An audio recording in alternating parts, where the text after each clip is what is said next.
Hello, हाय, नमस्कार। तो चलो आज जल्दी से करेंगे द्विघात समीकरण का रिवीजन। तो वही व्यवस्था जैसा कि हम रिवीजन करते आ रहे हैं, हम इम्पोर्टेंट सवाल लेंगे और उन सवालों में जो फार्मूला, जो कॉन्सेप्ट लगेगा, उन सबको हम एक बारी फिर से रिवाइज कर लेंगे। तो सवाल शुरू करने से पहले हमने इस चैप्टर में ये पढ़ा था कि जो द्विघात समीकरण होता है, उसका मानक रूप क्या है? मतलब मानक रूप मानक रूप के अलावा पढ़ा था इसको हल करने के तरीके, जिसमें हमने गुणनखंडन विधि पढ़ी थी। और कौन सी विधि थी? गुणनखंडन विधि के अलावा थी मूल सूत्र विधि, जिसे हम लोग श्रीधराचार्य फार्मूला वाली विधि भी कहते हैं। ठीक है, इसके साइड में लिख देता हूं मैं, श्रीधराचार्य। ठीक है, इसके अलावा हमने विविक्तकर जैसी चीज़ें पढ़ी थी, जिसमें हम विविक्तकर से ये बताते हैं कि मूल कैसे होंगे, मतलब जो भी बातें थी, है ना। तो जल्दी से मुझे बताओ कि किसी भी द्विघात समीकरण का मानक रूप क्या होता है? तो आप कहोगे भैया ये तो बहुत आसान है, द्विघात समीकरण का मानक रूप होता है ax² + bx + c बराबर 0। अगर मैं आपसे गुणनखंडन विधि पूछूं तो इसमें हम एक प्रोसेस को इस्तेमाल करते थे। हम इसी द्विघात समीकरण का जो मानक रूप है, इसके मध्य बिंदु को हम ऐसे दो हिस्सों में तोड़ते हैं जिनका योग जो है b के बराबर हो, और उन्हीं गुणनखंडन का जो गुणनफल है वो a और c के गुणे के बराबर हो। याद आया? चलो अभी जब एग्जाम्पल लेंगे तो ज़्यादा याद आ जाएगा। और मूल सूत्र विधि जो थी, इसमें हम सीधा फार्मूला रख देते थे कि जो x बराबर हमारा होता है -b + √b² - 4ac और अपॉन में 2a, ये फार्मूला था। विविक्तकर के लिए होता है b² - 4ac। मतलब ये जो अंडर रूट में लिखा है, इसी के अंडर रूट के अंदर वाला जो हिस्सा है वही विविक्तकर होता है। और इसको हम विविक्तकर क्यों कहते हैं? क्योंकि ये हमें बताता है कि मूल किस प्रकार के होंगे, मतलब मूलों की प्रकृति पूरी की पूरी इसी पे डिपेंड करती है ना। तो हमने दो चीज़ें पढ़ी, एक तो मूल सूत्र विधि में फार्मूला, जो कि ये बहुत इंपॉर्टेंट है, और एक विविक्तकर का फार्मूला, ये भी इम्पॉर्टेंट है। तो अब देरी ना करते हैं, सीधा अपने सवालों पे आते हैं, तब हमें थोड़ा बेहतर आइडिया लगेगा कि जो मैं बोल रहा हूँ उसे आप समझ पा रहे हैं या नहीं समझ पा रहे हैं। तो पहला सवाल है, x² - 2x + 1 बराबर 0 के मूल होंगे। ठीक है, हमें इसके मूल ज्ञात करने हैं। तो देखो, समीकरण क्या है हमारे पास? समीकरण है x² - 2x + 1 बराबर 0। अब एक तो तरीका हमारे पास ये है कि इसको हम या तो गुणनखंडन विधि लगा दें, या तो हम श्रीधराचार्य फार्मूला लगा दें और अपने आंसर को पा जाएं। लेकिन एक दूसरा तरीका ये भी है, जिसे मैं स्मार्ट वाला तरीका कहता हूँ। वो ये है कि जब ये सवाल एमसीक्यू है, कैसा है सवाल? एमसीक्यू। तो उस पे ये तो डिपेंड करता नहीं कि आपने आंसर दिया है तो किस हिसाब से दिया है। इस पे ये डिपेंड करता है कि आपने जो आंसर दिया है वो सही है या नहीं। तो इसके लिए मैं ये कहता हूँ कि अगर उसके मूल होंगे, किसी समीकरण के मूल होंगे, तो अगर x की जगह मैं x का मूल या समीकरण का मूल रख दूं, तो वो पूरे समीकरण को 0 बना देना चाहिए कि नहीं बना देना चाहिए? हाँ, आप कहोगे मूल का यही मतलब ही होता है, क्योंकि चाहे आप समीकरण के मूल कहो, चाहे आप शून्यक कहो, जैसे हम बहुपद में शून्यक कह रहे थे, चाहे समीकरण का हल कहो या फिर समीकरण का मान कहो, इन सब का मतलब क्या होता है? एक ही होता है, जिसमें हमें चर पद यानी कि x का मान निकालना होता है। तो मैं यही कह रहा हूँ कि ये जो हमको ऑप्शन दे रखे हैं, इसी ऑप्शन को एक बारी x की जगह रख के देखते हैं। अगर बराबर में 0 आ गया दोनों में, तो हम मान लेंगे कि ये हमारा आंसर है, और अगर बराबर में 0 नहीं आया तो फिर कह देंगे आंसर नहीं है। तो एक बारी चलो एक और एक रख के देखो। अगर मैं x की जगह 1 रखूँ तो ये बन जाएगा 1 का स्क्वायर माइनस 2, x की जगह 1 प्लस का 1 बराबर 0। हल करो, 1 का स्क्वायर 1 माइनस 2 1 2 प्लस का 1 बराबर 0। 1 प्लस का 1 प्लस का 2 हो गया, और 2 ये माइनस का घटेगा तो फिर 0 हो गया। तो ये आ गया 0 बराबर 0। मतलब हाँ, एक ऑप्शन इसका हो सकता है। इसका ऑप्शन एक ये हो सकता है कि x बराबर 1 हो सकता है। तो x बराबर 1 किस ऑप्शन में नहीं है, जरा उनको देखो और काट दो, क्योंकि x बराबर 1 तो हो सकता है ना। तो आप कहोगे कि भैया x बराबर 1 ऑप्शन सी में नहीं है और x बराबर 1 ऑप्शन डी में नहीं है, तो दो ऑप्शन खत्म, बचे कितने ऑप्शन? अब दो ऑप्शन, ठीक है। अब देखो एक और बात, हमने एक को तो चेक ही कर लिया है, तो मतलब ये वाला एक भी वेरीफाइड है और ये वाला एक भी वेरीफाइड है। लेकिन जरा एक बारी -1 को चेक कर लो, अगर -1 सही निकल गया तो बी वाला ऑप्शन होगा, और अगर -1 सही नहीं निकला तो ए वाला आंसर तो अपने आप है ही। तो एक बारी मैं क्या करता हूँ, इसी समीकरण में x बराबर -1 रख लेता हूँ। रखो भैया -1, तो -1 का स्क्वायर -2 गुणे -1 प्लस 1 बराबर 0। -1 का स्क्वायर प्लस का 1, इस माइनस का गुणा इस माइनस के साथ होगा तो प्लस का 2 और प्लस का 1 बराबर 0। 1 2 1 जोड़ोगे तो 4 आ जाएगा और ये चीज़ 0 के बराबर नहीं है। इसका मतलब ये हुआ कि x जो है वो -1 के बराबर नहीं है, तो मतलब बी वाला इसका ऑप्शन नहीं होगा, ऑप्शन ए ही इसका आंसर हो सकता है। हाँ, आप कहोगे कि भैया आपने हमें इतना प्रपंच क्यों बताया, जब हम इसको बहुत सिंपल तरीके से अभी गुणनखंडन कर लेते आंसर आ जाता। हाँ, मैं मानता हूँ आंसर आ जाता, लेकिन मेरा जिम्मा है आपको कुछ नया सिखाने का। कभी कभी ऐसा होगा कि आप गुणनखंडन नहीं कर पाओगे, सवाल में गुणनखंडन आप नहीं कर पाओगे, और उसमें अगर श्रीधराचार्य फार्मूला भी रखने जाओगे तो वो फार्मूला इतना लंबा हो जाएगा कि आप उसका कैलकुलेशन कर करके परेशान हो जाओगे। तो वहाँ पे जो सबसे आसान तरीका होता है वो यही है कि आप उसमें जो ऑप्शन दिए गए हैं उन्हीं ऑप्शन को x की जगह पुट करो, अगर LHS और RHS दोनों बराबर आ जाए जिसमें, वही हमारा आंसर हो जाएगा। क्या आपको ये बात समझ आई है? ये तरीका किस में हम इस्तेमाल कर सकते हैं? MCQ में इस्तेमाल कर सकते हैं, लेकिन जहाँ पर शॉर्ट टाइप आंसर आएंगे या फिर लॉन्ग टाइप आंसर आएंगे वहाँ पे हम इसको नहीं कर सकते, क्योंकि वहाँ पे तो हमारी मजबूरी है पूरा का पूरा करके दिखाने की।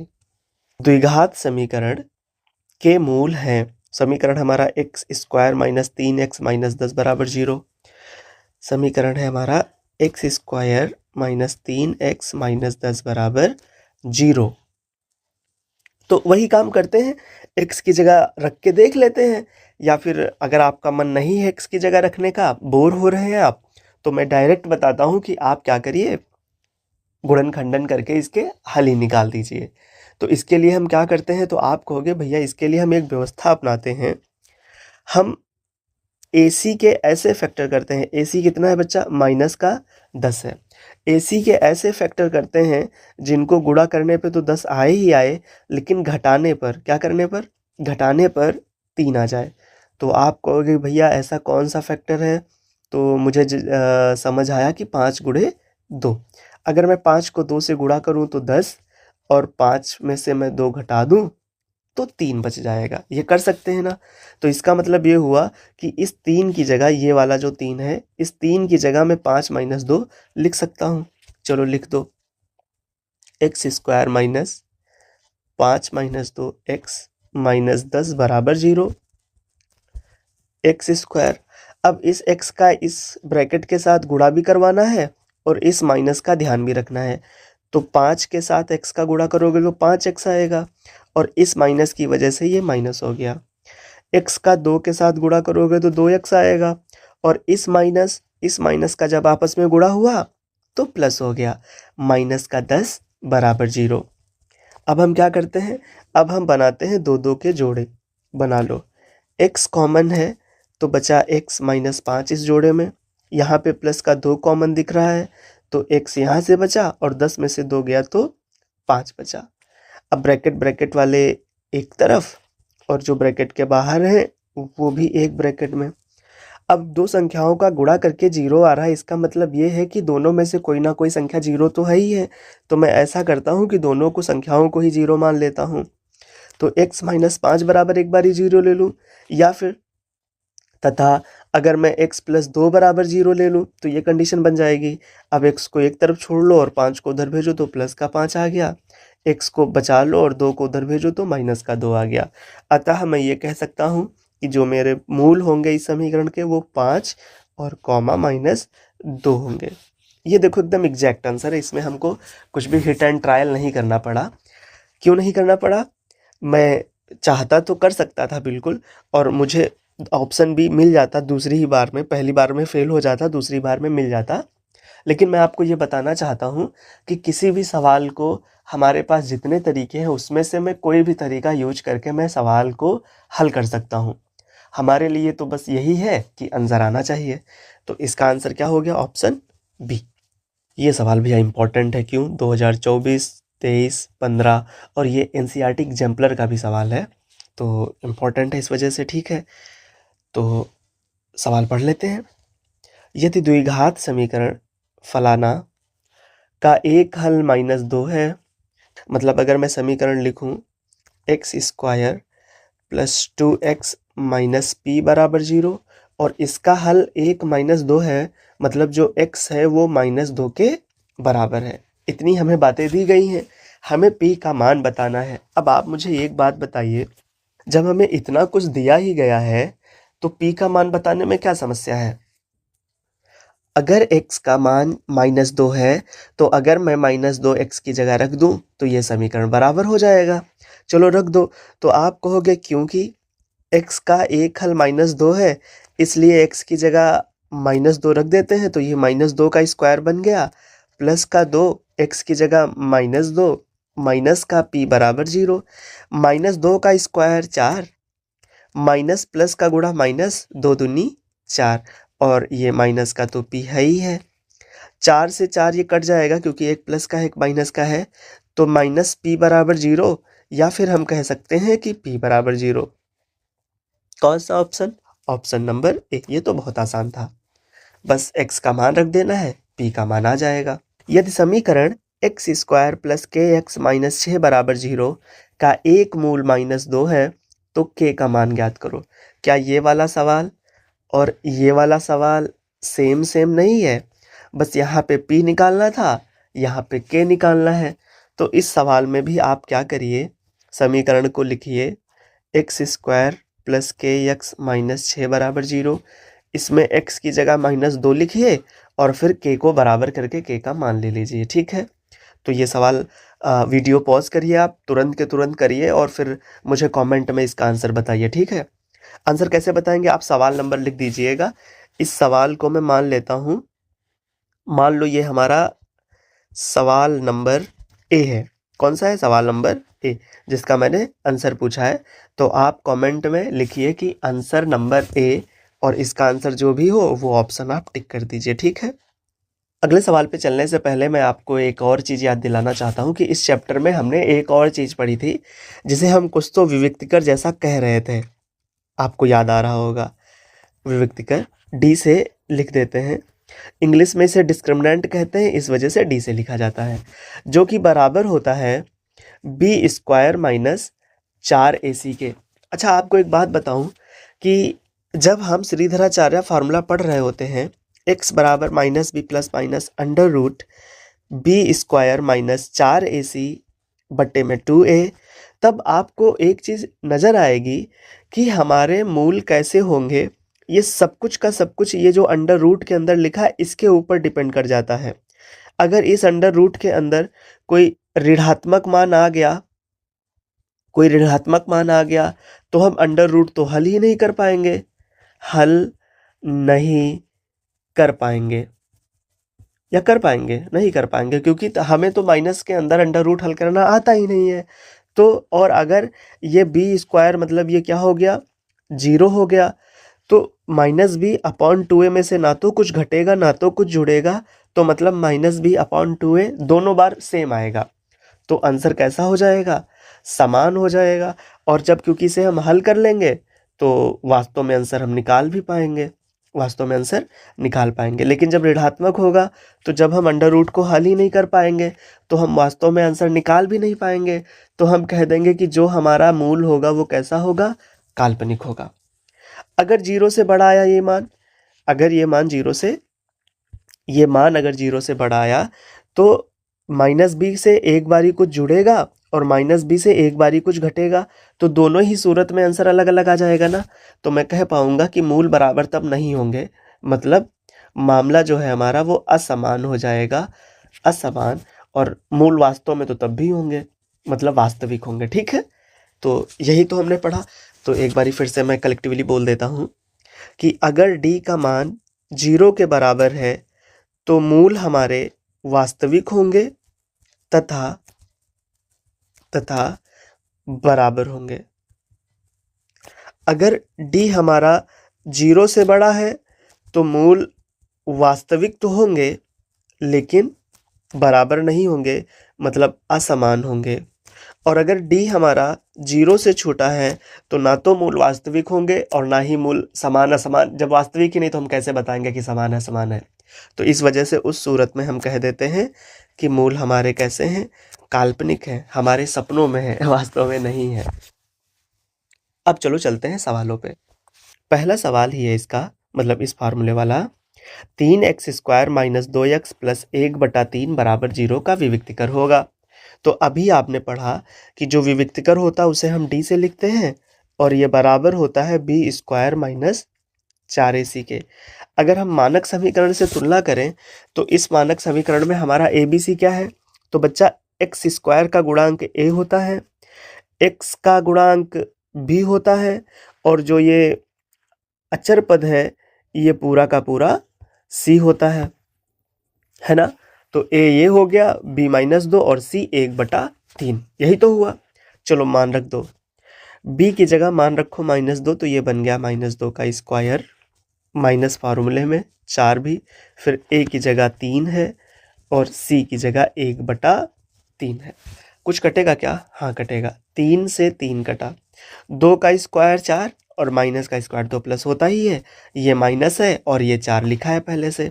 4 में से 4 गया तो 0 बचा, मतलब जो d है वो किसके बराबर आ गया, 0 के बराबर आ गया। आंसर तो 0 हो गया ना। हमसे तो सिर्फ विविक्त कर पूछा था, लेकिन अगर मैं बताऊं कि इसके मूल कैसे हैं तो आप कहोगे मूल इसके भैया वास्तविक है और समान है। समान कह लो या फिर बराबर कह लो, दोनों का अर्थ तो एक ही होता है ना। अगला सवाल, अब हमें इसमें बताना है कि वास्तविक हैं या वास्तविक नहीं है, वास्तविक है या बराबर है, या वास्तविक तथा असमान है। देखो वास्तविक कब होते हैं, वास्तविक तब होते हैं जब या तो d 0 के बराबर आ जाए या फिर d 0 से बड़ा आ जाए। एक ही आंसर में ये दोनों चीजें नहीं आ सकती। एक ही आंसर में ये दोनों चीजें अगर नहीं आ सकती तो फिर ये आंसर तो कभी हो ही नहीं सकता, क्योंकि हमारे पास असमान और बराबर वाली बात लिखी है। तो इस वजह से मैं इसको आंसर काट लूंगा। क्यों काट लूंगा? क्योंकि आंसर तो या तो हमारा 0 से छोटा आएगा या 0 के बराबर आएगा या 0 से बड़ा आएगा। एक ही चीज दोनों चीजों में थोड़ी ना हो सकती है कि वो 0 भी 0 से बड़ी भी हो, है ना। तो इस वजह से इस ऑप्शन में ये वाला आंसर तो कतई आंसर नहीं हो सकता। वास्तविक नहीं, वास्तविक नहीं मतलब काल्पनिक है हमारे मूल, और जब मूल काल्पनिक है तो उसमें हमारा d क्या आता है, 0 से छोटा आता है। ठीक है, अगर d 0 से छोटा आ गया तो हम c मार्क कर देंगे। वास्तविक तथा बराबर, d 0 के बराबर होना चाहिए।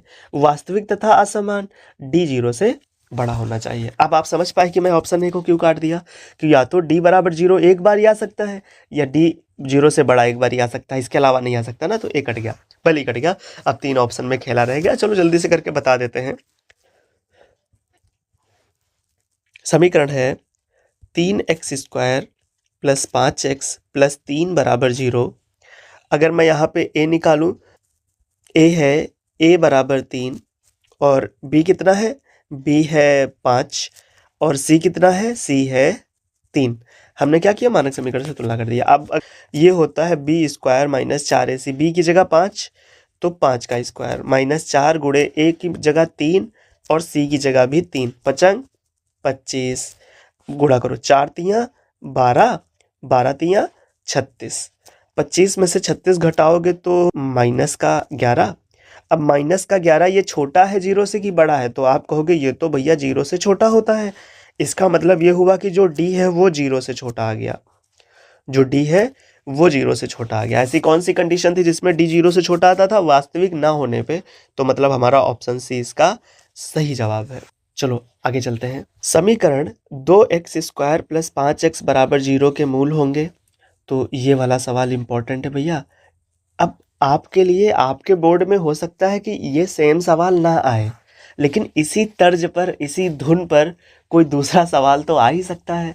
उसको हल हम तब कर पाएंगे जब हम उसी बिरादरी के सवाल हल कर रखे होंगे। तो सवाल हल करो, ठीक है। इसके हम विविक्तीकरण निकाल देते हैं। चलो विविक्तीकरण निकालो, और जो कंडीशन आ जाएगी वो हम बता देंगे कि मूल हमारा कैसा है। b² - 4ac। चलो सबसे पहले तो ए बी सी का मान बताओ। तो इस समीकरण में a कितना है? आप कहोगे x² का गुणांक 2 है, ठीक है। b कितना है? x का गुणांक 5 है, ठीक है। c कितना है? c अचर पद 4 है, ओके। b² मतलब 5 का स्क्वायर माइनस 4, a की जगह 2 और c की जगह 4। 55 25 माइनस 4 दूनी 8 और 8 चौ 32। यार ये भी जीरो से छोटा आ गया क्योंकि ऋणात्मक आएगा ना। तो 25 12 मतलब माइनस का 7, माइनस का 7। तो ये आंसर जो है 0 से छोटा है। अगर 0 से छोटा है तो परिमेय बराबर नहीं, परिमेय बराबर तो 0 के बराबर जब आता था तब। परिमेय असमान नहीं, ये तो जब 0 से बड़ा होता था तब। अपरिमेय, अपरिमेय वाला तो हमने कोई ऑप्शन पढ़ा ही नहीं पूरे विविक्तीकरण में, तो ये वाला तो हो ही नहीं सकता। तो क्या काल्पनिक? हाँ, जब 0 से छोटे तो काल्पनिक। इसका आंसर यही हो गया। अगर मूल बराबर है तो इसका मतलब ये हुआ कि जो d है वो 0 के बराबर है, मानते हो? अगर d 0 के बराबर है तो जो b² - 4ac है वो भी 0 के बराबर है। तो सबसे पहले हमारा काम होना चाहिए कि यहाँ पे ABC बता तो पाए कि क्या है। तो आप कहोगे कि भैया a होता है x² का गुणांक मतलब 3, b होता है x का गुणांक मतलब -12 और c होता है अचर पद, यहाँ पे तो m दिया गया है। सबके मान रख दो। b की जगह -12 रखना है तो -12 का होल स्क्वायर -4, a की जगह 3 और c की जगह m बराबर 0। 12 का स्क्वायर 144। देखो भैया, सबके स्क्वायर आपको पता होने चाहिए, है ना। ये सवाल करने से पहले मैं आपकी थोड़ी सी प्रैक्टिस करवाना चाहता हूँ। चलो जल्दी से मुझे बताओ कि 13 का स्क्वायर क्या होता है, 17 का स्क्वायर क्या होता है, और 14 का स्क्वायर क्या होता है, 19 का स्क्वायर क्या होता है, और 21 का स्क्वायर क्या होता है। जल्दी से इसके आंसर बताइए, मन में सोचिए, तब तक सवाल करते हैं। तो आपने कहा 12 का स्क्वायर -14, ये माइनस का चिन्ह था। 4 तियाँ 12 और m मतलब तो m बराबर 0। हमें m का मान निकालना है तो m को अकेला करना पड़ेगा। तो चलो m को 0 के उधर भेज देते हैं। तो 144 इधर ही रखो और 12m को उधर भेजो, तो इधर माइनस का है उधर जाएगा तो प्लस का हो गया 12m। अब m के साथ 12 गुणे में है, जब इधर आएगा तो बट्टे में हो जाएगा। तो 144 बट्टे 12 बराबर m। 12 से कटेगा क्या? तो आप कहोगे हाँ भैया, 12 एकन्ने 12, 12 बरहिम 44। तो इसका मतलब हो गया कि m का मान आ गया 12। m का मान आ गया 12। कौन सा ऑप्शन? Option number D. आपने सोचा कि इनके स्क्वायर क्या होते हैं, तो आपने कहा कि भैया 13 का स्क्वायर होता है 169, 17 का स्क्वायर होता है 289, 14 का स्क्वायर होता है 196, 19 का स्क्वायर होता है 361 और 41 का स्क्वायर होता है 441। द्विघात समीकरण के मूल ज्ञात कीजिए। ये बढ़िया सवाल। द्विघात समीकरण के हमें क्या ज्ञात करने हैं?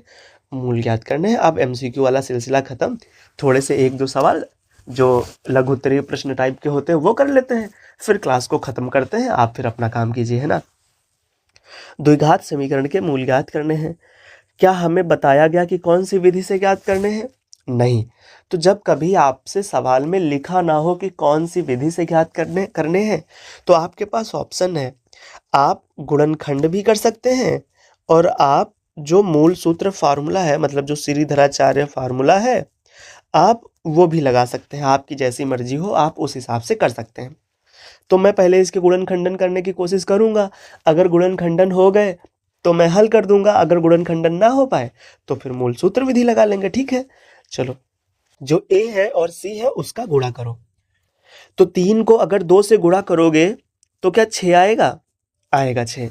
अब 6 के ऐसे गुणनखंड करो कि जिनको जोड़ने पे, क्या करने पे, जोड़ने पे, क्योंकि यहाँ पे साइन जो है जोड़ने का लगा है, जोड़ने पे माइनस का 2√6 आ जाए। अब एक बात मेरी कान खोल के सुनो, हमें जोड़ के -√6 लाना, मतलब √6 लाना है, तो इसके गुणनखंड भी हमें वैसे ही करना पड़ेंगे जिसके रूट में 6 आ जाए। तो 6 के गुणनखंड आप 2 ही कर सकते हो, √6 और √6। मतलब मैंने ये कहा कि जब आपको जोड़ के √6 लाना है तो इसके गुणनखंडन में हमें एक ऐसा गुणनखंड ढूंढना है जिसके अंडर रूट में 6 आए। तो 6 का गुणनखंड तो अंडर रूट में √6 और √6 ही लिखा जा सकता है ना, इसके अलावा तो कुछ नहीं लिखा जा सकता। अब अगर मैं √6 को 6 से गुणा कर दूं तो दोस्त 6 आएगा, और √6 में √6 जोड़ दूं तो क्या 2 √6 आ जाएगा। मतलब हमारी दुविधा का हरण हो गया, हम इसको बना सकते हैं। ये जो 2√6 लिखा है इसको √6 लिख सकते हैं। तो चलो लिख देते हैं। आप कहोगे 3x² माइनस, और 2√6 को हमने क्या कर दिया, √6 प्लस √6 लिख दिया, बाहर x लगा है, प्लस में 2 बराबर 0। फिर हल करो, 3x² माइनस x का गुणा 6 से करोगे तो √6x, इस माइनस का गुणा इस प्लस के साथ तो माइनस, और √6x प्लस का 2 बराबर 0। अब दो के जोड़े बनाओ और कॉमन लेने की कोशिश करो। इसमें क्या कॉमन है, तो आप कहोगे भैया देखो x तो कॉमन है, इसके अंदर √3 और √2 है 6 के अंदर, 3 के अंदर अंडर सिर्फ 3 ही है, तो मतलब यहाँ से √3 भी कॉमन हो सकता है। जब 3 से √3 कॉमन गया तो √3 बचा, x² से x गया तो सिर्फ x बचा, माइनस x तो चला जा चुका है, √6 से जब √3 कॉमन ले चुके हो तो क्या बचा, अंदर सिर्फ √2 बचा, माइनस यहाँ पे क्या कॉमन है, तो आप कहोगे भैया देखो इसके अंदर √2 √6 है और इसके अंदर सिर्फ √2 है, तो √2 कॉमन, √2 कॉमन जब लिया तो इसके पास क्या बचा, √3x, और 2 से √ गया तो बचा √2। अब ब्रैकेट वाले एक तरफ, ब्रैकेट के बाहर वाले एक तरफ, तो √3x माइनस √2 ब्रैकेट वाला, और ब्रैकेट के बाहर भी सेम चीज़ ही लिखी है, माइनस √2 बराबर 0। दो संख्याओं को गुणा करने पे 0 आ रहा है तो दोनों संख्याओं को हम 0 मान लेते हैं।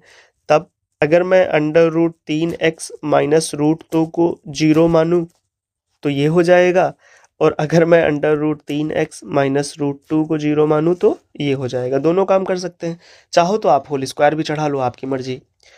तो √3x बराबर √2 और x बराबर √2 बटा √3, तो क्योंकि ये वाला हिस्सा इस हिस्से के सेम है तो आप कहोगे इसी प्रकार जो x बराबर है वो भी √2 बराबर √3 इधर वाला भी आ जाएगा, है ना। तो इस हिसाब से हमने इस सवाल को भी हल कर दिया। आशा करता हूँ कि आपको ये समझ में आया होगा। अगर नहीं आया है तो प्लीज़ मुझे बता दीजिए कि आपको समझ में नहीं आया, तो अगली बार से मैं और समझाने की कोशिश करूँगा। x² माइनस 7x प्लस 12 बराबर 0 के मूलों के व्युत्क्रमों का योगफल ज्ञात कीजिए। ऐसा सवाल हमने बहुपद में किया है एक बारी, जहाँ पे द्विघात समीकरण होता था और उसके व्युत्क्रमों का हमने योगफल ज्ञात करा था। तो क्योंकि वो वाला हिस्सा इसमें भी आ जाता है तो ये सवाल इसमें भी बन सकता है ना। आप कहोगे कि कोई भी द्विघात समीकरण भैया होता है तो हमें ये बात पता है कि उसका एक मूल अल्फा होता है, दूसरा मूल बीटा होता है। इसका व्युत्क्रम करोगे तो 1/अल्फा आ जाएगा और 1/बीटा आ जाएगा। इसी का योगफल आपसे पूछ लिया है। अब ऐसा तो हमने कोई सा फार्मूला नहीं पढ़ा, हमने मूलों का योगफल पढ़ा है और मूलों का गुणनफल पढ़ा है, लेकिन हमने 1/अल्फा प्लस 1/बीटा तो नहीं पढ़ा। परेशान क्यों, थोड़ा सा इसे और हल करो। तो आप कहोगे अगर भैया इसका एलसीएम ले लें तो ये अल्फा इंटू बीटा बन जाएगा, नीचे ऊपर बीटा का गुणा होगा तो बीटा, अल्फा को गुणा 1 से होगा तो अल्फा। अब देखो कुछ बन गया क्या, अल्फा प्लस बीटा, ये क्या होता है, आप कहोगे कि भैया ये होता है मूलों का योगफल।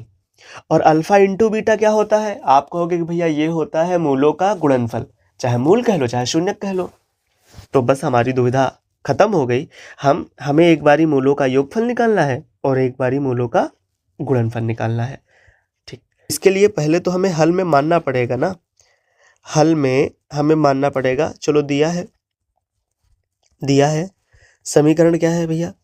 समीकरण है x square minus 7x plus 12 बराबर 0। अब इसमें हम मान लेते हैं, माना जो मूल है, माना समीकरण के मूल अल्फा व बीटा है, अल्फा व बीटा है।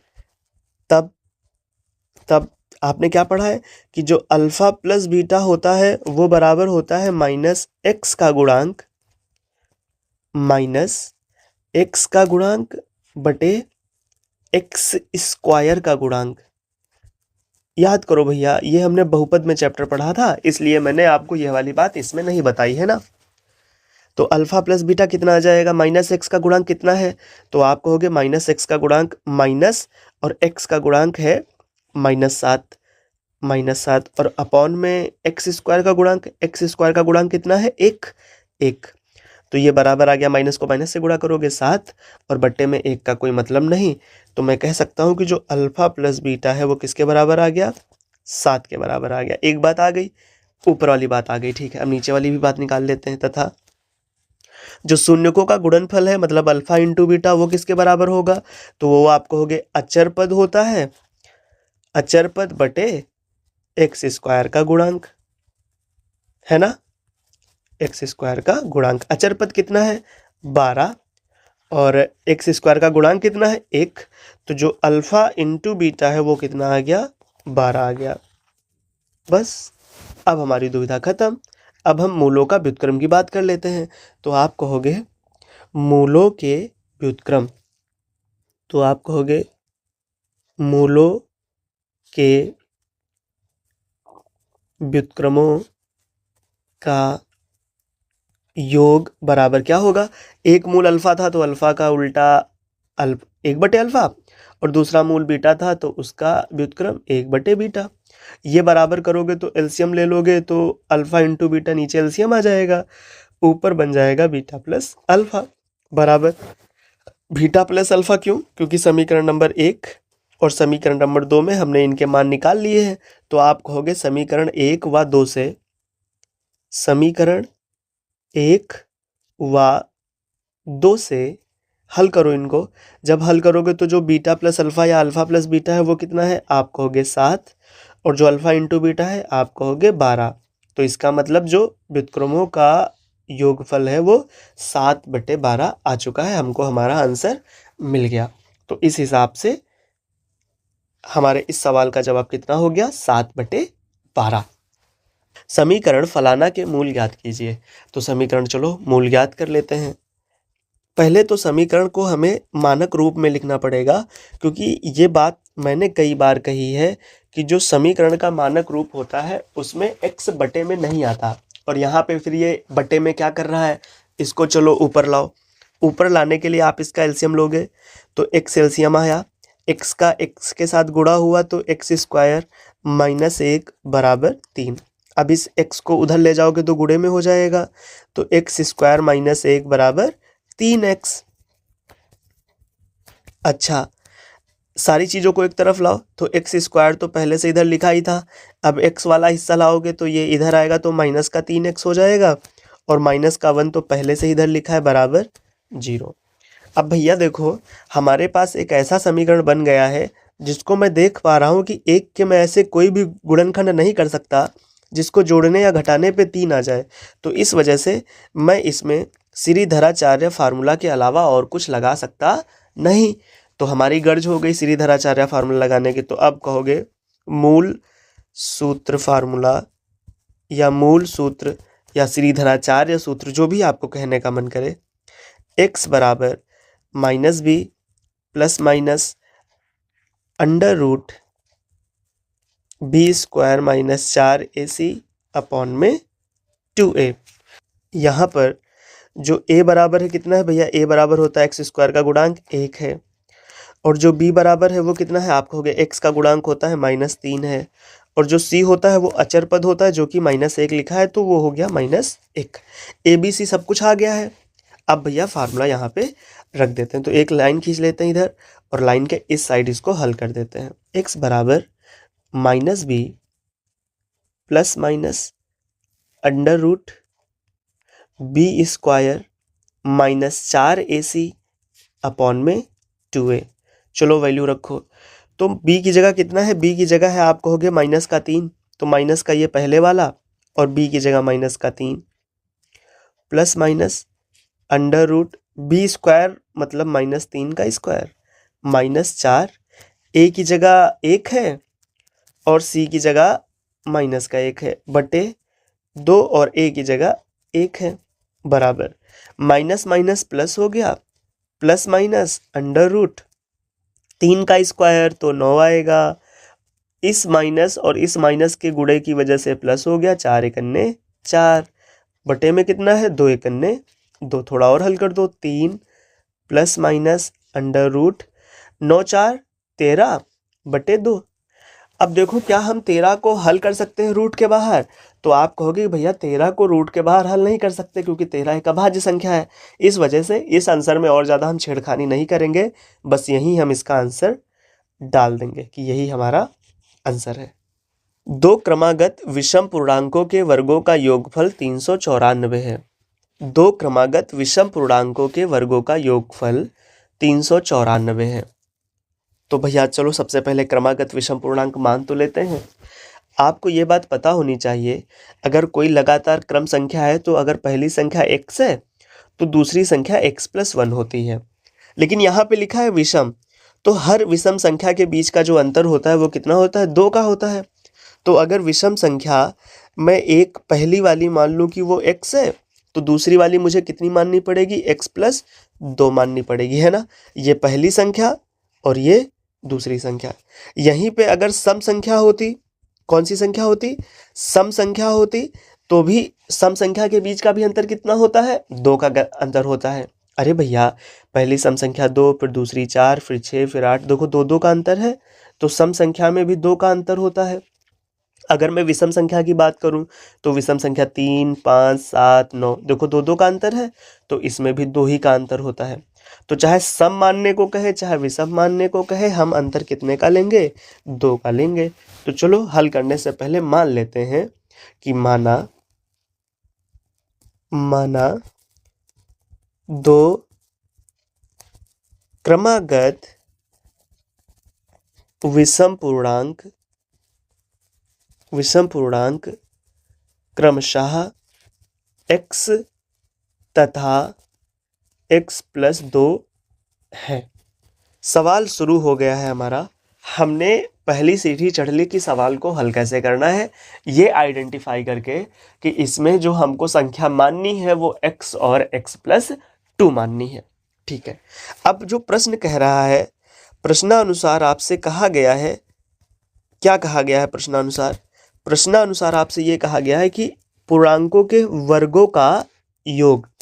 तो पहले चलो इन्हें वर्ग करना है, तो वर्ग कर दो, x² हो गया, x का स्क्वायर x², और x+2 का स्क्वायर तो आप कहोगे x+2 का स्क्वायर। इसका योग किसके बराबर है, 394 के बराबर है। तो हमने ये समीकरण बना लिया। ऐसे सवालों में बहुत इंपॉर्टेंट होता है कि अगर आपका समीकरण बन गया है तो फिर आप सवाल हल कर लोगे, लेकिन अगर आपका समीकरण नहीं बन पाया है तो दोस्त आप सवाल हल कर पाओगे नहीं। तो समीकरण बन गया है, चलो समीकरण को पहले मानक रूप में लिख लेते हैं, फिर इसको हल कर देते हैं। तो x का स्क्वायर तो x² ही रहेगा, x+2 का स्क्वायर होता है x², 2 का स्क्वायर 4, फिर 2ab मतलब 2 दूनी 4, 4x बराबर 394। x में x जुड़ा तो 2x² प्लस का 4x पहले लिख लेते हैं, और ये 4 उधर जाएगा तो 4 से घट जाएगा तो 390 हो गया। अब मुझे देखो 2 हर जगह दिख रहा है, तो मैं 2 कॉमन लेके काट भी सकता हूँ। चलो 2 कॉमन लेके काट दो, 2 इधर से कॉमन लोगे तो इधर क्या बचेगा, x² प्लस 2x बराबर 390। ये वाला 2 इस 390 को काट देगा, काटो, 3 एकन्ने 3, 2 एकन्ने 2 हासिल लग गया 1, 2 नवा 18, 2 पंचे 10, तो x² प्लस 2x, ये 195 उधर से इधर आएगा तो 195 इधर हो जाएगा बराबर 0। क्या इसके गुणनखंडन करना संभव है? चलो ट्राई करके देखते हैं कि क्या गुणनखंड हो जाएगा या नहीं हो पाएगा।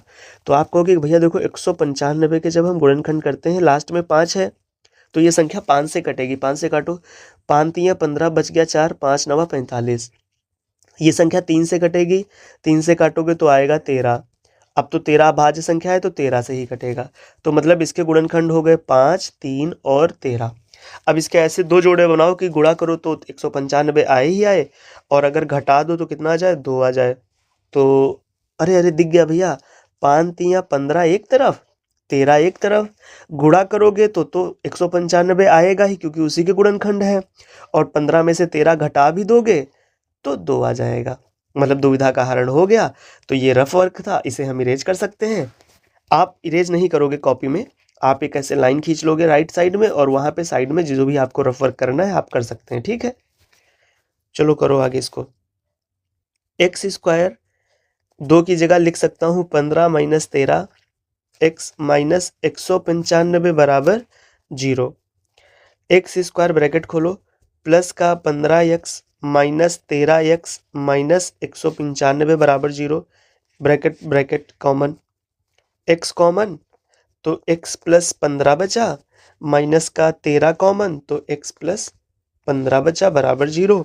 अब ब्रैकेट ब्रैकेट एक तरफ और ब्रैकेट के बाहर वाले एक तरफ, तो पहले ब्रैकेट वाला लिख लेते हैं। x प्लस 15 ब्रैकेट में अंदर है और x माइनस 13 ब्रैकेट के बाहर है बराबर 0। तो यहाँ पे क्या करेंगे, यहाँ पे अगर हम दोनों संख्याओं को 0 माने तो देखो, अगर इसको 0 मानोगे तो ये आ जाएगा x बराबर माइनस 15, और अगर इसको 0 मानोगे तो आ जाएगा x बराबर 13। क्या सवाल में कहीं पे भी लिखा है कि जो क्रमागत धन पूर्णांक है या ऋणात्मक पूर्णांक है? नहीं लिखा है। तो आंसर हमारे दोनों होंगे, हम किसी को अग्राह्य नहीं करेंगे, रिजेक्ट नहीं करेंगे, है ना। तो एक इधर लिख देता हूँ लाइन खींच के मैं आगे की बात। तो आप कहोगे यदि यदि x बराबर माइनस 15 है तो जो x प्लस 2 है वो कितना हो जाएगा? आप कहोगे माइनस का 13। 15 में 2 जोड़ दोगे, माइनस के 15 में 2 जोड़ दोगे तो आ जाएगा माइनस का 13। तथा यदि अगर मैं x को मान लूँ 13 है प्लस में, तो जो x प्लस 2 है वो कितना आ जाएगा? प्लस का 15 आ जाएगा। अतः दो क्रमागत धन पूर्णांक, दो क्रमागत धन पूर्णांक बराबर, या तो पहली वाली बात हो सकती है कि माइनस 15 तथा माइनस 13 हो, या फिर दूसरी वाली बात हो सकती है 13 तथा 15 हो। क्यों भैया? माइनस 13 का स्क्वायर माइनस 15 का स्क्वायर करोगे तब भी 394 आ जाएगा, 13 का स्क्वायर करोगे और 15 का स्क्वायर करोगे तब भी 394 आ जाएगा। इस वजह से दोनों आंसर होंगे। आप अगर थोड़ी देर के लिए माइनस 15 को रिजेक्ट करना चाहो तो आप कर सकते हैं, लेकिन वो मैथमेटिकली आंसर उतना सही नहीं होगा। ठीक है, तो आज की क्लास में इतना ही रखते हैं। और इसके जो लघु उत्तरीय सवाल थोड़े और ज़्यादा अच्छे, थोड़े और ज़्यादा बड़े जो हैं उसको किसी दूसरे सेशन में कर लेंगे, क्योंकि सेशन थोड़ा लंबा हो रहा है ना। और सवाल भी हमने आज रिवीजन कर लिया अच्छा खासा। चलो जल्दी से बताओ क्या रिवीजन किया। देखो, द्विघात समीकरण में ज़्यादा कॉन्सेप्ट नहीं है, लेकिन जो सवाल बनते हैं वो थोड़े बहुत महंगे बन जाते हैं। इस चैप्टर से सवाल आपका एमसीक्यू में भी आता है, लघु उत्तरीय में भी आता है, और बहुत ज़्यादा लॉन्ग वाले में भी आता है ना। तो ज़रूरी है कि इस चैप्टर को हम अच्छी तरीके से पढ़ें। और ये वाला चैप्टर हमको तब तक नहीं समझ आएगा जब तक हम बहुपद वाला नहीं पढ़ेंगे। तो बहुपद वाला और ये वाला एक साथ पढ़िए, जब भी रिवीजन करिए तो एक साथ करिए। इसमें मैंने आपको विविक्तिकर बताया कि अगर जो विविक्तिकर होता है वो बी स्क्वायर माइनस 4ac होता है। अगर ये 0 से बड़ा है तो मूल वास्तविक तथा असमान होते हैं। वास्तविक और असमान होते हैं। अगर ये भैया 0 के बराबर है तो मूल वास्तविक तो होते हैं लेकिन समान होते हैं। तीसरी बात बताइए कि अगर ये भैया 0 से छोटा है तो मूल कैसे होते हैं? काल्पनिक होते हैं। तो इस तरह से ये चैप्टर का रिवीजन भी हम कर चुके हैं। आज के लिए इतना ही, फिर मिलेंगे दूसरी वीडियो में। Bye bye.